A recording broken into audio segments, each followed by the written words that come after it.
देखिए, इससे पहले भी मैंने टैक्स को लेकर 2 वीडियो बनाया है, जिसमें मैंने इन बातों को कहा हुआ है। लास्ट की जो मैं टैक्स को लेकर वीडियो बनाया था 15 दिन, महीना दिन पहले, उसमें मैंने इस बात को बताया हुआ है, लेकिन शायद कुछ लोगों ने नहीं देखा है, या फिर अगर आपको याद नहीं है तो मैं फिर से बता देता हूँ। एक्चुअली में सवाल आया है, क्या सवाल है और क्या जवाब होने वाले हैं, इस पे हम डिटेल्स में बात करने वाले हैं।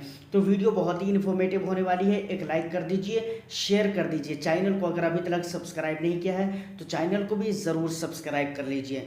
देखिए, सवाल ये है कि म्यूचुअल फंड में जब हम इन्वेस्टमेंट करते हैं इक्विटी मार्केट में, तो ये आपको पता ही है कि 2 तरह के टैक्स लगते हैं यहाँ पर, शॉर्ट टर्म कैपिटल गेन और long term capital gain. STCG LTCG हम जिसे कहते हैं शॉर्ट में। तो कहने का मतलब यह है, और सवाल यह है कि जो टैक्स हमारे ऊपर लागू होता है, तो जब हम अपने म्यूचुअल फंड को रिडीम करते हैं, चाहे शॉर्ट टर्म में हो या फिर लॉन्ग टर्म में हो, तो ये टैक्स के जो पैसे होते हैं वो कट कर आते हैं, या फिर टोटली पैसे हमारे पास जो आने होते हैं वो आ जाते हैं, अलग से हमें टैक्स भरना पड़ता है। रियलिटी क्या है? तो इसका सीधा सीधा जवाब है, मैं ज़्यादा आपको घुमाने वाला काम नहीं करूँगा, बिल्कुल सीधी बात मैं आपको बताता हूँ। आपके पास जो भी पैसे, जो भी आपके रिटर्न्स होते हैं या कैपिटल अमाउंट होते हैं, वो डायरेक्टली आपके अकाउंट में आ जाते हैं। अब आपको यहाँ पर देखना ये चीज़ होता है कि आपके ऊपर कौन सा टैक्सेशन लग रहा है। टैक्सेशन LTCG वाला होने वाला है आपके साथ, या फिर STCG वाला होने वाला है।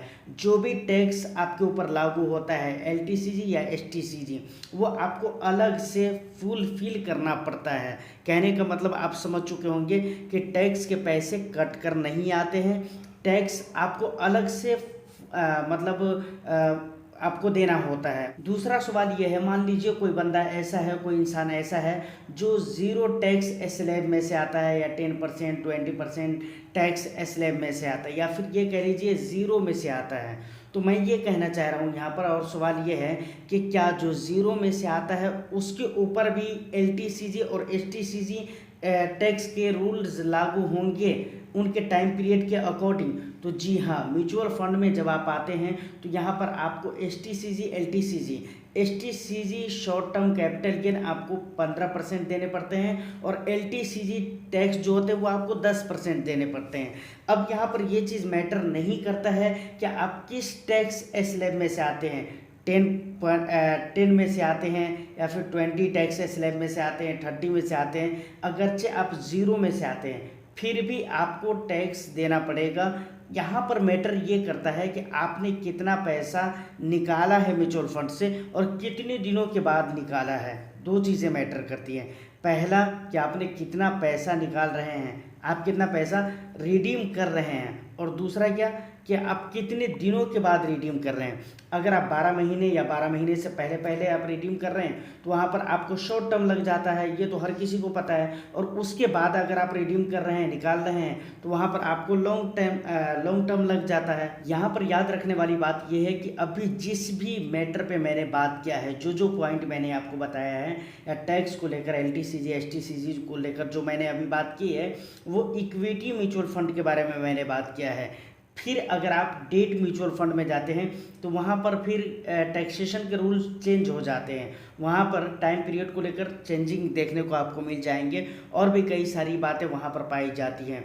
तो मैं उसकी बात नहीं कर रहा हूँ, मैं इक्विटी को लेकर बात कर रहा हूँ। इसीलिए मैं बराबर बोलता हूँ, और हर कोई बोलता है कि इक्विटी मार्केट में जब आप आते हैं ना, तो आपको शॉर्ट टर्म के लिए आना ही नहीं चाहिए। क्योंकि अगर म्यूचुअल फंड में आप अगर शॉर्ट टर्म के लिए इन्वेस्टमेंट करते हैं तो यहाँ पर बहुत ज़्यादा प्रॉब्लम क्या होता है, 15% तो आपको टैक्स में चले जाते हैं, 15%, और 1% का एग्जिट लोड भी रहता है। बहुत सारे म्यूचुअल फंड में आपको 1% का एग्जिट लोड का रूल्स रहता है, किसी किसी में नहीं भी रहता है, किसी किसी में 6 महीने पर ही एग्जिट लोड रहता है। टाइम ड्यूरेशन अलग अलग हो सकता है, लेकिन 1 साल रहता है।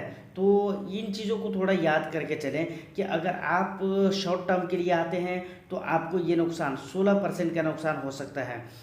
15% तो आपको टैक्स में चले जाएंगे, 1% एग्जिट लोड चले जाएंगे।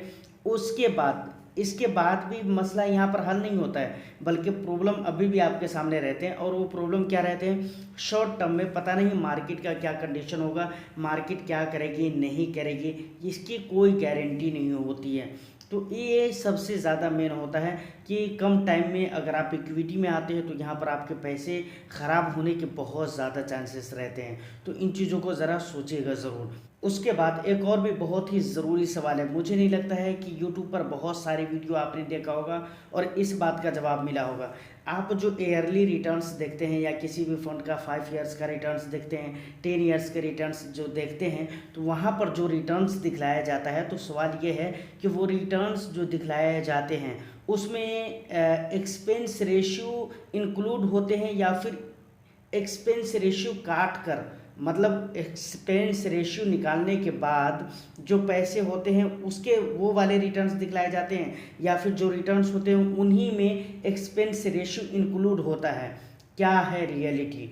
तो देखिए, इसकी सच्चाई ये है कि जो आप रिटर्न्स देखते हैं किसी भी फंड का, आपने मानकर चलिए 5 ईयर्स का रिटर्न्स देखा, 10 ईयर्स का देखा, तो वहाँ पर जो रिटर्न्स दिखलाते हैं ना, CAGR रिटर्न्स या फिर एनुअलाइज रिटर्न्स वहाँ पर दिखलाया जाता है, वो आपके एक्सपेंस रेशियो को काटने के बाद आपके जो भी खर्चे होते हैं, आपके फंड में जो भी एक्सपेंस रेशियो है वो काट लिया जाता है। वो चीज़ें उसमें इंक्लूड नहीं होती हैं, समझ रहे हैं? तो वो कटने के बाद दिखलाया जाता है। तो आप मुझे सच बताइएगा कि क्या आपको ये चीज़ें पता थी कि वो एक्सपेंस रेशियो काट लेने के बाद जो अमाउंट होते हैं वही हमें दिखलाया जाता है, मतलब आपको जो दिखलाया जा रहा है वो आपको मिलेगा।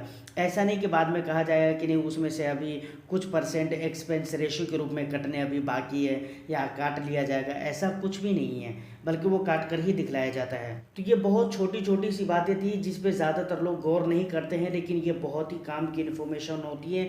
बहुत सारे लोग जो काफ़ी टाइम से इन्वेस्टमेंट कर रहे हैं, लेकिन उसके बावजूद भी इन बातों के बारे में और इन सवालों का जवाब उनके पास नहीं होता है, उन्हें पता नहीं होता है। बहुत सारे इन्वेस्टर्स ऐसे हैं, मैं सबकी बात नहीं कर रहा हूँ, लेकिन बहुत सारे लोग ऐसे हैं। तो उम्मीद करता हूँ कि वीडियो आपको अच्छी लगी हो। वीडियो अगर अच्छी लगी है तो एक लाइक कर दीजिए, शेयर कर दीजिए। चैनल को अगर अभी तक सब्सक्राइब नहीं किया है तो चैनल को भी ज़रूर सब्सक्राइब कर लें। मैं फिर मिलता हूँ किसी नेक्स्ट वीडियो में, जब तक के लिए ऑल द बेस्ट।